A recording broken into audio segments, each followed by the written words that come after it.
जय जगन्नाथ पिलाମାନେ ଆଜି ଆମର ଆଉ ଏକ ନୂତନ ଭିଡ଼ିଓକୁ ଆପଣମାନଙ୍କୁ ସ୍ୱାଗତ। ଆଜି ଭିଡ଼ିଓରେ ଆମେ ଅନୁବାଦ ସାହିତ୍ୟ ଉପରେ ଆଲୋଚନା କରିବା। ତ କେତୋଟି ଅନୁବାଦ ସାହିତ୍ୟ ଏଥିରେ ଦିଆଯାଇଛି ଯାହାକି ପରୀକ୍ଷାରେ ଆସିଥାଏ ବେଳେବେଳେ। ତ ଏଗୁଡ଼ିକ ନିଶ୍ଚିତ ଭାବରେ ଆପଣମାନଙ୍କ ପାଇଁ ଉପାଦେୟ ହେବ। ତ ଭିଡ଼ିଓଟିକୁ ଶେଷ ପର୍ଯ୍ୟନ୍ତ ଦେଖନ୍ତୁ। ଯଦି ଭିଡ଼ିଓଟି ଆପଣମାନଙ୍କୁ ଭଲ ଲାଗିଥାଏ ତାହେଲେ ଲାଇକ୍ କରିଦିଅନ୍ତୁ। ତ ଅନୁବାଦ ସାହିତ୍ୟ କ୍ଷେତ୍ରରେ ଏକ ଗୁରୁତ୍ୱପୂର୍ଣ୍ଣ ଭୂମିକା ନିଭାଇଥାଏ। ତ ଆମେ ଦେଖିଥାନ୍ତି ପ୍ରଥମ ପର୍ଯ୍ୟାୟରେ ଲେଖକମାନେ ପ୍ରାୟ ଅନୁବାଦ ଅନୁସରଣ ଉପରେ ନିର୍ଭର କରିଥାନ୍ତି। ତ ଗୋଟେ ମୁଖ୍ୟ ସାହିତ୍ୟ ବା ଗୋଟେ ଭାଷାର ମୁଖ୍ୟ ଭାଷା ସାହିତ୍ୟରୁ ସେମାନେ କଥାବସ୍ତୁକୁ ଗ୍ରହଣ କରିଥାନ୍ତି।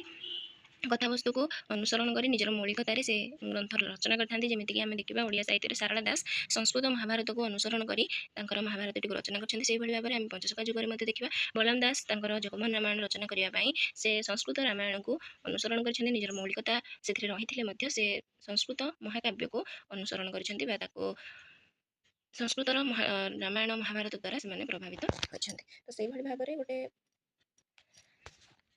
ପ୍ରତିଷ୍ଠିତ ସାହିତ୍ୟ ବା ପ୍ରତିଷ୍ଠିତ ଲେଖକଙ୍କ ପ୍ରଭାବ ପରବର୍ତ୍ତୀ ସମୟର ଲେଖକମାନଙ୍କ ଉପରେ ପଡ଼ିଥାଏ। ତ ଯେତେବେଳେ ଆମ ପ୍ରାଚ୍ୟ ସାହିତ୍ୟ ଉପରେ ପାଶ୍ଚାତ୍ୟ ସାହିତ୍ୟର ପ୍ରଭାବ ପଡ଼ିଛି ସେତେବେଳେ ମଧ୍ୟ ଆମେ ଦେଖିବା ପାଇଁ ପାଇବା କି ପାଶ୍ଚାତ୍ୟ ଲେଖକମାନଙ୍କର ପ୍ରଭାବ ଆମ ଭାରତୀୟ ବିଭିନ୍ନ ଭାଷା ସାହିତ୍ୟରେ ମଧ୍ୟ ପଡ଼ିଛି। ତ ସେଭଳି ଭାବରେ ଆମେ ଦେଖିବା ଓଡ଼ିଆର କେତେଜଣ ଅନୁବାଦକ ବା ସେମାନେ ଅନୁବାଦ କରିଛନ୍ତି ନିଜର ମୌଳିକ ରଚନା କରିବା ସହିତ କିଛି ଶ୍ରେଷ୍ଠ ପୁସ୍ତକ ଯାହାକି ସେମାନେ ଅନୁବାଦ କରିଛନ୍ତି। ତ ଦେଖିବା ସେଇଭଳି ଲେଖା ମଧ୍ୟରେ ଆମେ ଦେଖିବା ଜଗନ୍ମୋହନ ଲାଲାଙ୍କ ଭ୍ରମଭଞ୍ଜନ ଗୋଟେ ଅନୁଦିତ ପୁସ୍ତକ ଯାହାକି ଥୋମାସ ପର୍ନେଲଙ୍କ ଦ ହାର୍ମିଟ୍ କାବ୍ୟ ଅନୁସରଣରେ ରଚିତ। ତାପରେ ନୀଳକଣ୍ଠ ଦାସଙ୍କ ପ୍ରଣୟିନୀ ଓ ଦାସ ନାୟକ ଦୁଇଟି ଯେଉଁ କାବ୍ୟ ରହିଛି ତାହା ମଧ୍ୟ ପାଶ୍ଚାତ୍ୟ କାବ୍ୟ ଅନୁସରଣରେ ରଚିତ। ଯେମିତିକି ଟେନିସନଙ୍କ ଦ ପ୍ରିନ୍ସେସ୍ ଅନୁସରଣରେ ପ୍ରଣୟିନୀ, ଏନକ୍ ଆଡ଼େନ ଅନୁସରଣରେ ଦାସ ନାୟକ ସେ ରଚନା କରିଥିଲେ। ତ ଏଇଗୁଡ଼ିକ ପରୀକ୍ଷାରେ ଆସୁଛି। ତାପରେ ଆମେ ଦେଖିବା ଅମର ବଲ୍ଲଭ ଦେ ବୀରଭୂଜ ବି ଗୋଟେ ପୁସ୍ତକ ଲେଖୁଛନ୍ତି ଆଉ ସେଇଟା ସେ କାର୍ଲାଇଲଙ୍କ ହିରୋ ଆଣ୍ଡ ହିରୋଜ୍ ଓରସିପ୍ ରୁ ଅନୁବାଦ କରିଛନ୍ତି। ଉଦୟନାଥ ଷଡ଼ଙ୍ଗୀଙ୍କର ଟମ କକାଙ୍କ କୁଟୀର ଏଥିରେ ମିସେସ୍ ଷ୍ଟୋଙ୍କ ଅଙ୍କଲ ଷ୍ଟମ୍ସ ହାଉସକୁ ସେ ଅନୁବାଦ କରିଥିଲେ। ତାପରେ ଆମେ ଦେଖିବା ମାକ୍ସିମ୍ ଗର୍କିଙ୍କ ମଦର ଉପନ୍ୟାସକୁ ଅନନ୍ତ ପଟ୍ଟନାୟକ ମା ନାମରେ ଅନୁବାଦ କରିଛନ୍ତି। ବୈଷ୍ଣବ ପରିଡ଼ା ମଧ୍ୟ ଏହାକୁ ଅନୁବାଦ କରିଛନ୍ତି।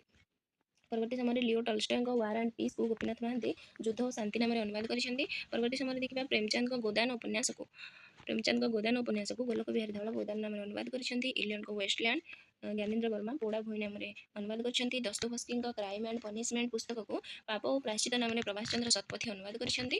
ଯୋସେଫ କଲ୍ୟାଣଙ୍କ ହାର୍ଟ ଅଫ୍ ଡାର୍କନେସ୍ କୁ ତମସା ହୃଦୟ ନାମରେ ବିଜୟାନନ୍ଦ ସିଂ ଅନୁବାଦ କରିଛନ୍ତି।